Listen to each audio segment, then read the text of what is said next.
The next exercise is going to be making that same purchase using the Alta HUD settlement statement, but this is going to be exclusively, specifically for property flippers. In other words, this property is not going to be rented. This property is not going to generate income. So when we purchase this property, most of it is pretty much going to be part of the asset. Let me split the screen here and show you the Alta settlement statement that we're going to be using for this exercise. So this is the settlement statement that we got, and we are in the borrower side. So we're the buyer, we're the borrower. So we're going to be using all the numbers that are right there on the borrower side. So let me split QuickBooks here on the right hand side, and let's start with a journal entry. Now, I want to mention that there's a $10,000 deposit, which we probably paid way before the closing. Let's assume this closing happened in June 17, 2018. We're going to use 2018 for the date. So we can use the same exercise on the selling side, assuming that then it was sold afterwards a year later. So we'll do that as the example. So anyway, so we're assuming that the purchase for the property started with a $10,000 deposit. And here on the right-hand side, you see the actual check going to the real estate company, to the seller of the property, or to the title company, whatever it happens to be. So that $10,000 goes straight into the fixed asset. That's typically where we want to put it. So we go straight into fixed assets, and then we hit save and close. Now let's do the journal entry to mimic all the entries that are on this settlement Alta statement. So let's start with a journal entry, and let's make this 6/17/2018. This is the purchase for a property flipper. In other words, we're not going to have operating expenses here for the most part. So let's start simplifying by doing the purchase price of the property, which is at $525. So we're going to come here and put house 123 building fixed asset, which is a fixed asset that we created. And this is going to be a debit. So we'll do 525,000, and we'll take away the down payment because that's already been recorded. So we're just going to put the 515 for now, and then we'll put here purchase price. Purchase price minus down payment, okay, or deposit. Then we have the loan amount. So we're going to have a loan. So let's see if we have that loan amount created. Let's see if we have, there we go, Wells Fargo mortgage. So I'm going to go ahead and create a long-term liability called Wells Fargo mortgage. That's going to be in the credit side. We'll put there 472,500, and we'll delete the description. We'll just put here loan, something like that. Then pretty much everything down the line here, everything is just part of the asset purchase. It's inventory. So the loan fees, the closing fees, we're probably going to sell this house within a year anyway. So we don't want to amortize any of this stuff. We're going to throw everything to the value of the property. So we're pretty much going to ignore everything we're seeing here. And the only other thing we're going to be looking at is that last payment for $59,000. So I'm going to come here and select my bank account. Let's say BOA. So this is my actual bank account. And this is the money that came out of my bank account. In this case, it's going to be 59,243.13. So naturally, the balance is just going to be the additional cost of the property. It's additional $16,000. We can just call this one closing costs.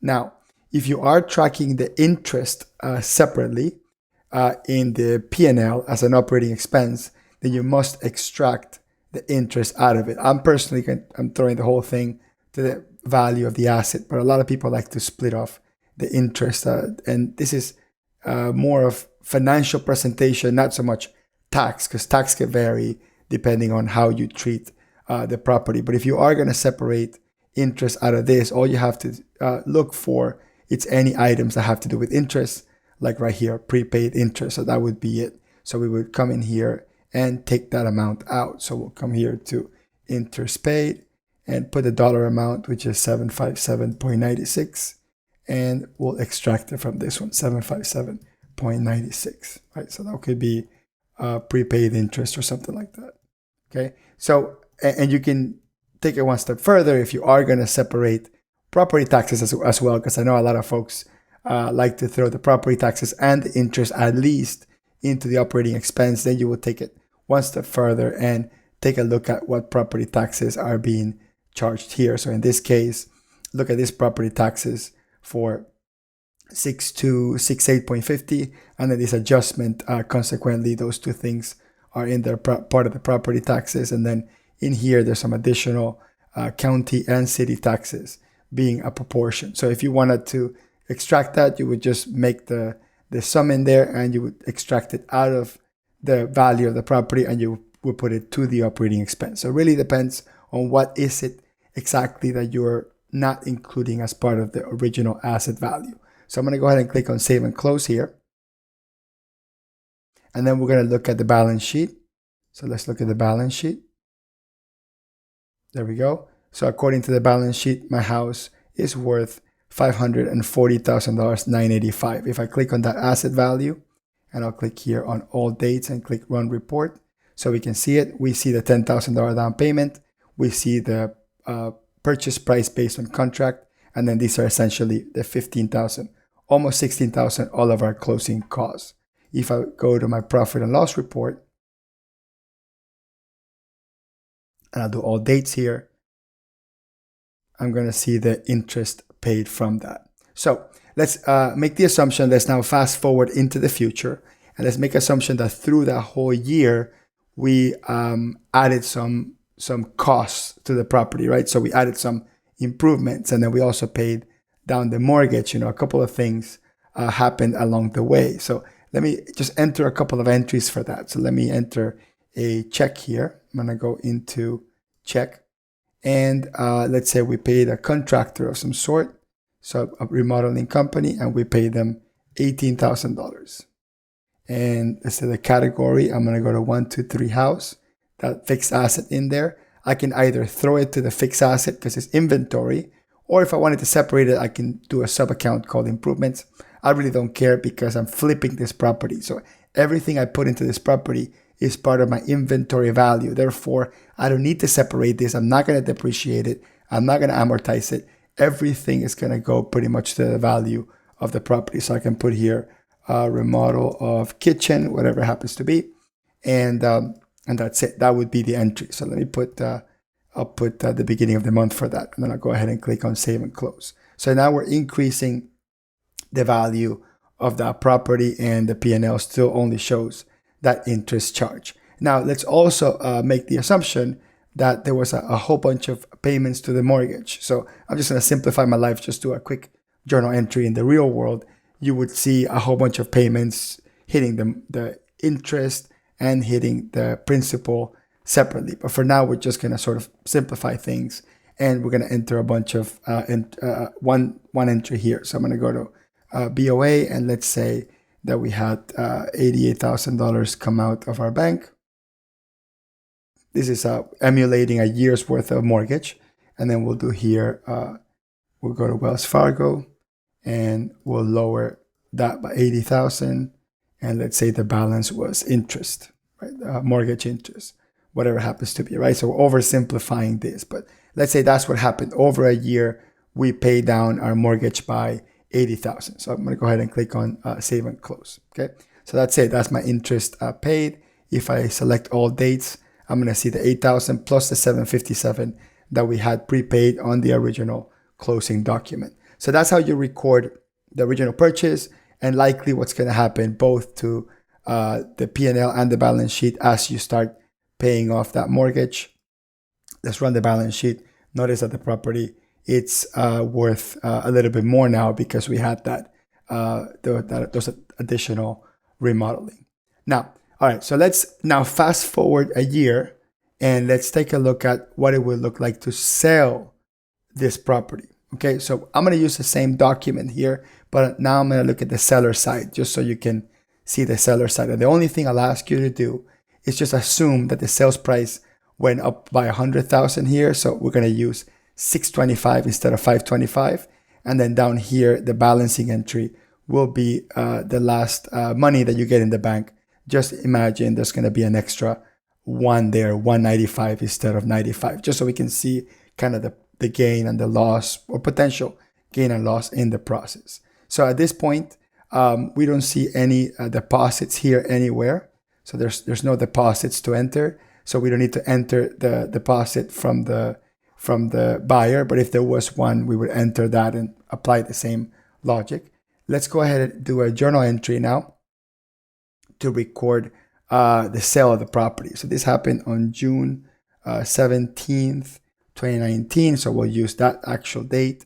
And then we're going to select the actual property here, which is this 123 house building. And then this is going to be a credit because we no longer have this asset, right? We're selling it. So this will be 625. So just remember that we're adding 100,000 just to that final sales price. Okay, then we're going to take all the property taxes, which we assume that they were sent to the value of the property anyway.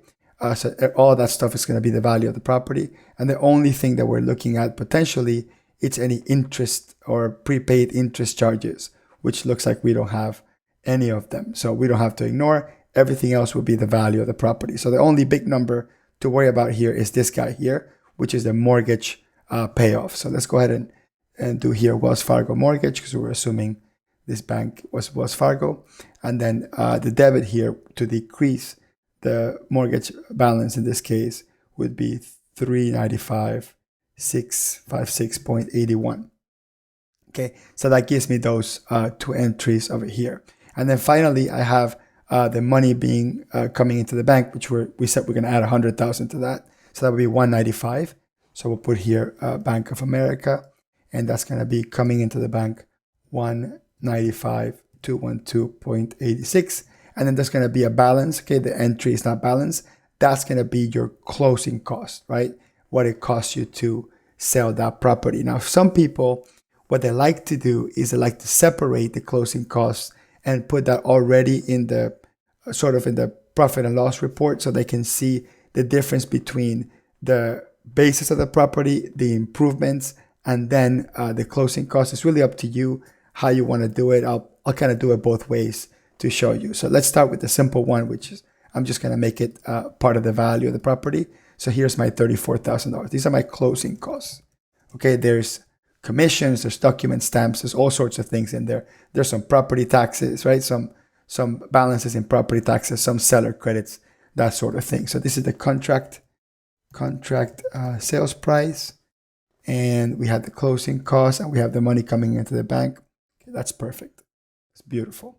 All right, so I'm going to go ahead and click on save, and let me close that. Now let's go into the balance sheet, because there's a couple of things that we have to do here. One is this mortgage should be 0, and if you're doing your math right and the settlement statement does the math right, that will end up at 0. But if you have any small amount there, all you have to do is journal it against interest expenses. So I'll just journal that one against interest expenses. Let me copy that number and do a journal entry.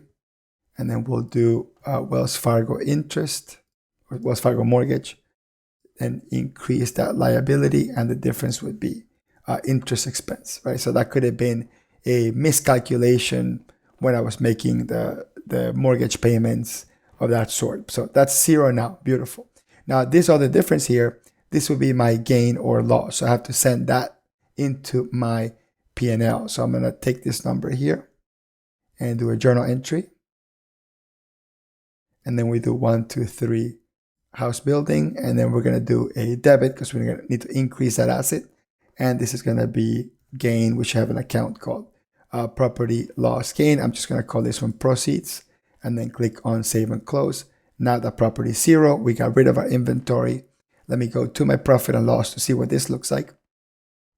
And then that's my gain. That's my the money that I received on this property. Now some people like to see it split off. Like I said, we'll do both examples so you can see the difference here. Okay, so let's go back into the journal entry. And let's do that. Let's make that little change just so you can see the contrast. So let me delete this guy over here. I don't need that one. And then I'll go back to the same journal entry. I believe it was this one. No, that was the mortgage. That one's actually fine. And then we'll do this one. No, that one's good too. Which was the one? Should be any of these. Let me just find the darn journal entry. There you go. Okay. So we're going to do this one a little bit different. What we'll do is instead of sending this to the real estate fixed asset account, we're going to send this to our proceeds account, right? So we're going to send this to proceeds. I created an other income called gain and loss on property and a sub account called proceeds. Okay. And then this right here is going to go to, gain and loss, selling cost. That's where it goes. So this one goes into selling cost, and this will be closing costs on sale. Okay. And then we'll hit save and close. And let's go back to that original purchase too. Let me see where my original purchase is. Let me go to the balance sheet. And let's look at this. And let's do all dates. Okay. So this is how we're going to split them off. What we're going to do is we are going to, these two we're going to separate as closing costs, and then the 525 will be my original amount. So my new journal entry is now to remove these numbers out of the balance sheet and into the sales proceeds and selling costs. So this is the numbers that we're going to split off, right? So let me save this as a PDF so I can see it here next to me, because I know I'm going to forget about it. So let me put it here on the left side. Okay, close that. And then let's take a look at the same journal entry here. We'll just tack it onto here. So what we're going to do in the same journal entry is we're going to do gain and loss on the property. And this, let's create a new subcategory called original purchase price. And you should spell that correctly. I recommend that. And we'll make original purchase price a other income, and we'll make this one a sub account of gain or loss on the property. And then we'll hit save and close. So then at that point, original purchase price would be debiting 525. And then we're going to put here sales, what was it, selling cost, I think it was. Yep, selling cost. And then that would be a debit of, what's this one? 18,000. And then we have a selling cost of 15,985.17. So we're going to call this one remodel, and we'll call this one purchase closing costs. Okay.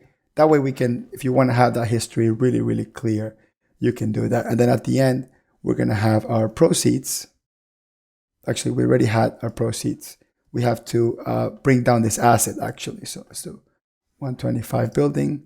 And then the difference is bringing down the asset. So we'll take removing asset from balance sheet. And then we'll click on save. So now we just tacked on to that journal entry because we wanted to do it a little bit different. Remember, the first one that I did was sufficient, but some people like to see it in a different way. So let me run this balance sheet, make sure I have nothing left. And that's perfect. I have nothing left on the balance sheet. When I look at my balance sheet, I have no longer inventory. And then when I go into the profit and loss report, I can collapse this and I have the same exact gain and loss on the property, but some people like to see it split off like this, right? They see the original purchase price. This is a cost of goods sold. And we have the proceeds, which is what I received as per the contract. And then we have the selling cost, which I can click on and have all the history of what everything is. Now, some people want to take it a step further and go into the closing cost of the sale. Let me close that and maybe split off commission from everything else. You can do that as well. So let me bring that into the equation here. So we'll put here commissions on sale. And the commission amount is these $2 amounts here. So that's $15,750 plus $9187.50. And then I just take that out of here. So $24,937.50. And then we have closing costs on sales, which are doc stamps and stuff like that. So, and then we have commission on sale if you want to separate them. At the end of the day, this is all going to give you the same result. But for reporting purposes, if I want to look at the entire history of this property, I got this beautiful report here that tells me my original purchase price, my sales price, all the money that I spent, so you can know exactly how that profit and loss was calculated. So with this tutorial, you should be able to register a purchase or a sale of a real estate property for a property flipper whose intention was to buy, remodel, and sell and never generate any income from it.